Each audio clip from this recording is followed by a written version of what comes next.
नमस्कार। भाग दौड़ भरी जीवन शैली की वजह से लगातार दिन प्रतिदिन रोग बढ़ते चले जा रहे हैं और उन रोगों को दूर करने के लिए रोग के मूल कारण से हट करके हम उन रोगों को मैनेज करने में लगे हुए हैं। शुगर हो गई तो शुगर को मैनेज कर रहे हैं, अगर बीपी ज्यादा है तो बीपी को मैनेज कर रहे हैं, कोलेस्ट्रॉल ज्यादा है तो दवाइयां खा रहे हैं, अगर आपके लिवर पर फैट जमा हो रहा है तो फैट को निकालने का लगातार प्रयास किया जा रहा है। लेकिन फैट जो लगातार बढ़ता जा रहा है या फैट जो लगातार डिपॉजिट होता जा रहा है उस पर फोकस नहीं किया जा रहा है। रोग का मूल कारण क्या है और रोग के लिए मूल निवारण कैसे हो सकता है, आज हम एक ऐसा श्लोक जो बहुत पुराने समय से प्राकृतिक चिकित्सा का मूल श्लोक माना जाता रहा है उस श्लोक के ऊपर बात करेंगे। श्लोक है सर्वे रोगा मलावसा। सब सारे रोगों का कारण क्या है? सर्वे रोगा मलावसा। रोग सारे के सारे क्यों होते हैं? क्योंकि मल का वास हो रहा है।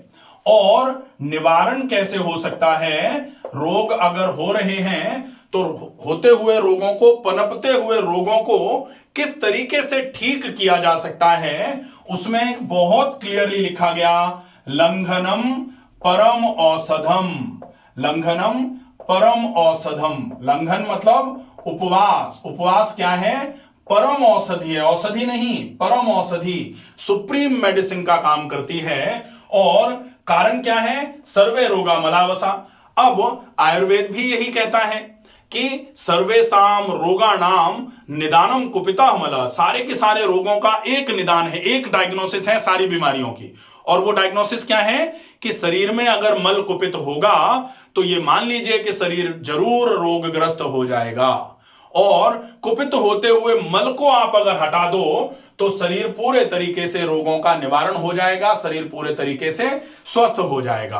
अब हम कैसे निवारण करें, उपवास जो लंघन है वो कैसे किया जाए, और ये जो सर्वे रोगा मलावसा कहा जा रहा है कि सारे के सारे रोग केवल मल के वास करने की वजह से होते हैं, ये क्यों कहा जा रहा है? क्योंकि आज की कंडीशन में जितने भी रोग हो रहे हैं हम जानते हैं कि लाइफस्टाइल की खराबी की वजह से हो रहे हैं। लाइफस्टाइल की खराबी मतलब सोने जगने का पता नहीं है, खाने का कुछ पता नहीं है कि हम खा रहे हैं नहीं खा रहे हैं, आज काम ज्यादा है इसलिए खा ही नहीं पाएंगे, आज काम बिल्कुल भी नहीं है इसलिए जो रोज खाते हैं उसे 3 गुना ज्यादा खा लेंगे, आज बहुत अच्छा नहीं बना है इसलिए बिल्कुल नहीं खाया, आज बहुत बढ़िया बन गया है इसलिए यहां तक भर के खा लिया। तो ये जो नियमित जीवन शैली का बिगड़ाव हुआ है, ये जो बैलेंस डाइट नहीं लेने की परंपरा चालू हो गई है कि आज काम है इसलिए बिल्कुल भी नहीं खाया और कल काम नहीं था इसलिए बहुत सारा खा लिया था। तो ये जो प्रॉब्लम है इसमें जब तक सुधार नहीं आएगा तब तक रोगों से निवृत्ति बड़ी ही मुश्किल है। और इसमें सुधार के लिए क्या आवश्यक है कि सुधार आप अपनी जीवन शैली में थोड़ा बहुत परिवर्तन करके कुछ ऐसे नियमों का पालन फिक्स कर दीजिए कि भाई जैसे आपको खाने पीने में जो टाइम है आपका फिक्स होना चाहिए। जैसे स्कूल में या ऑफिस में कॉलेज में एक फिक्स टाइम होता है कि ये लंच ब्रेक है, ऐसे ही आप अपना काम कर रहे हैं या फिर, लेकिन बहुत ज्ञान है, अपना काम कर रहे हैं अपने काम में तो आप कब लंच ब्रेक ले सकते हैं? लंच ब्रेक के टाइम पे अगर कोई क्लाइंट आ गया तो देखना ही पड़ता है। आवश्यक है बिजनेस चले, लेकिन परम आवश्यक है कि आप स्वस्थ रहें ताकि बिजनेस बहुत लंबा चलता रहे। ये इस प्रायोरिटी तो आपको देनी पड़ेगी। और प्रायोरिटी बहुत पुराना सेंटेंस है, पहला सुख निरोगी काया। ये लेकिन हम धीरे धीरे करके रटना चालू कर दिया, हमने समझना बंद कर दिया। समझते तो उस सुख को पाने के लिए प्रयास भी करते, लेकिन हम क्या है कि हम याद कर लिया है, हमने पहला सुख बोले निरोगी काया। अब निरोगी काया हमें याद है, पहले जैसे ही बोलो पहला सुख 7 सुखों में पहला सुख निरोगी काया, दूजा सुख घर में हो माया। रटने से नहीं चलेगा, आप कैसे भी करके उस पहले सुख को गेन करने के लिए जो थोड़ा एफर्ट आपको लगाना है वो लगाना चालू कर दीजिए। और अब जैसे बहुत सारे लोग ये कह सकते हैं ये तो हमको पता है पहला सुख निरोगी काया होता है, आप तो ये बताओ कैसे पाया जाए। तो कैसे पाने के लिए ही ये प्रयास है कि आप कैसे भी करके जो आपको पता है उस पर थोड़ा फॉलो अप करना चालू कर दो कि भाई आपको पता है, रट लिया है आपने, लेकिन आप उसके लिए प्रयास करना चालू करो। और उस प्रयास में क्या करना है, बहुत छोटे छोटे नियम है। छोटे छोटे नियम क्या हैं कि आप शरीर में मल का वास मत होने दो। मल का वास कब होता है, जब जितना हमने खाया उतने की आवश्यकता ही नहीं थी, और बाय चांस हमने खा भी दिया तो जो ज्यादा खा लिया था उसको खत्म कर दिया जाता, पचा करके उसका उपयोग करके खत्म कर दिया जाता, वो हमने किया नहीं।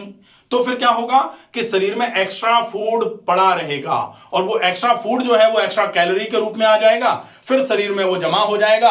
अब शरीर में अगर एक्स्ट्रा कैलोरी है तो वो चाहे वो आपका हीमोग्लोबिन ही क्यों नहीं हो, वो मल ही होगा। आप सब जानते हैं कि आरबीसी जो रेड ब्लड काउंट होता है, रेड ब्लड कार्पस्कल्स बोला जाता है जिसको, उसका नंबर अगर कम हो तो बोला जाता है एनीमिया हुआ, या हीमोग्लोबिन कम हो जाए एनीमिया हुआ, रक्त अल्पता हो गई। लेकिन जिनका हीमोग्लोबिन 19-20 हो जाए उनको अच्छा थोड़ी माना जाता है, वो भी तो नुकसानदायक, अति सर्वत्र बढ़ जाते। तो आपके शरीर में जो चीज जितनी मात्रा में होनी चाहिए, मल की परिभाषा ही ये है कि शरीर में जो चीज जितनी मात्रा में होनी चाहिए अगर उतनी मात्रा में है तो उसको मल नहीं बोला जा रहा प्राकृतिक चिकित्सा में। बाकी आयुर्वेद में क्या कहा गया है, शरीर की परिभाषा में ही मल माना गया है कि शरीर क्या है, दोष धातु मल मूलम ही शरीरम। बोला जाता है ना कि दोष धातु और मल, ये तीनों का मूल जो है वही तो शरीर है। लेकिन अगर आपके शरीर में मल कुपित होना चालू हो जाएगा, मल एक्स्ट्रा होना चालू हो जाएगा, तो फिर वो आपके रोग का कारण बनेगा, वो आपके शरीर का फिर सामान्य भाग नहीं माना जाएगा। इसलिए आपको मल के वास को रोकना है। और क्या कहा जाता है कि सर्वे रोगा मलावसा, सारे के सारे रोग मल के वास करने की वजह से होते हैं। लंघनम परम औषधम, मल के निष्कासन के लिए क्या करना पड़ेगा, या तो आप लंघन कर दो। लंघन का मतलब कि जो आप खा रहे थे उससे कम खाना चालू कर दो, जो आपके लिए आवश्यक है उससे कम खाना चालू कर दो। अब आपको रोज खर्च करनी है 1500 कैलोरी, लेकिन हमने खाई 1100 कैलोरी ही, तो प्लस 400 कैलोरी कहां से आएंगी, जो ये मल जमा है इसमें से 400 कैलोरी निकल के। अब मल जमा है का मतलब जो एक्स्ट्रा कैलोरी है उसमें से निकल करके आएंगी। और वो कैसे निकलेंगी, वो निकलेंगी क्योंकि साइंस बेस्ड है, फैक्चुअल है सारा। ग्लूकोनियोजेनेसिस एक टर्म होता है, ग्लूकोनियोजेनेसिस मतलब ग्लूकोज का generation from non carbohydrate substances, जो आपके शरीर में जमा हो गए हैं, फैट आपके शरीर में ज्यादा जमा हो गया है, तो उनसे निकल करके आपका नॉन कार्बोहाइड्रेट से कार्बोहाइड्रेट बनेगा, और वो कार्बोहाइड्रेट ग्लूकोज में कन्वर्ट होकर के आपको ऊर्जा देने का काम करेगा। कब करेगा, जब हम जितनी आवश्यकता है उससे कम खाएंगे, और जितने की आवश्यकता है उससे कम खाने की क्रिया को ही लंघन या फिर उपवास बोला जाता है, फास्टिंग बोला जाता है। और फास्टिंग के लिए लिखा गया है फास्टिंग इज प्राइम मेडिसिन, या फिर फास्टिंग के लिए दूसरा एक टर्म यूज किया गया है, fasting can save your life. जो आप लगातार बीमार होते जा रहे हैं, नए नए प्रकार के रोग आपके शरीर में घुसते जा रहे हैं, अगर आपको उन रोगों से बचना है तो आपको साप्ताहिक उपवास, ये एक बहुत अच्छा प्रोसेस था। डॉक्टर वी वेंकट राव जी ने लिखा आरोग्य रक्षक पंचतंत्र, 5 ऐसे बहुत अच्छे नियम जिनका पालन अगर कोई व्यक्ति करे तो डेफिनेटली वो अपने पूरे शरीर को स्वस्थ रख सकता है। आरोग्य की रक्षा करने वाले हैं ये 5 तंत्र, और उनमें से लिखा गया है fasting once in a week, सप्ताह में एक बार उपवास करना। और एक बार उपवास का क्या मतलब है कि बाकी 6 दिन आप जो खा रहे हैं वो खाइए, एक दिन जो आप पूरे 6 दिन खाते हैं उससे कम खा लीजिए, या फिर आप एक दिन केवल फलोपवास कर लीजिए, या फिर अगर आपको बहुत दिक्कत नहीं है तो केवल रसोपवास कर लीजिए, केवल रस पर रह जाइए। और अगर संभव हो जाए तो फिर आप केवल पानी पर उपवास कर लीजिए। और केवल पानी पर अगर साप्ताहिक उपवास आप करते रहेंगे, आप यकीन मानिए कि आप बीमार नहीं पड़ेंगे। तो ये बहुत अच्छी चीजें हैं। उपवास किस तरीके से आपके लिए फायदेमंद है, कारण क्या है रोग का, और निवारण किस तरीके से हो सकता है, और निवारण के लिए उपवास क्यों आवश्यक है, आशा है आप समझ गए होंगे। अगर आपको यह वीडियो उपयोगी लगे तो प्लीज इस वीडियो को ज्यादा से ज्यादा लोगों तक पहुंचाएं, ताकि जो खाने में लोग लगे हुए हैं कि भाई आज सवेरे भी खाओ, दोपहर में भी खाओ, शाम का भी खाओ, लेकिन आज फ्री है तो बीच में भी खा लो, लेकिन कोई आ गया है तो बीच में भी खा लो, लेकिन कोई आपसे मिलने के लिए आया, वो कुछ लेके आया है तो खा लेंगे, तो ये जो खाने का तरीका है ना, इसको बदलने की आवश्यकता है। या फिर आप खा सकते हैं, कोई दिक्कत नहीं है, लेकिन कब? कहा जाता है व्यायाम जो व्यक्ति रोज करता है, वो व्यक्ति अगर पचा हुआ, बिना पचा हुआ या बिना पका हुआ कैसा भी खाना खा लेगा, वो पचा जाएगा। कहा जाता है व्यायाम कुर्वतो नित्यम, जो व्यक्ति नित्य व्यायाम करता है, ऐसा व्यक्ति अगर विरुद्ध आहार भी अगर वो ले रहा है, और विरुद्ध आहार के अलावा विदग्धम व विदग्धम चा, जो विदग्धम और अविदग्धम, जो पका हुआ या फिर कच्चा है, ज्यादा पक गया है या बिल्कुल नहीं पका है, कच्चा है, ऐसे भोजन को भी निर्दोषम पर पचते, कोई दोष नहीं है, वो व्यक्ति पचा जाएगा इसको।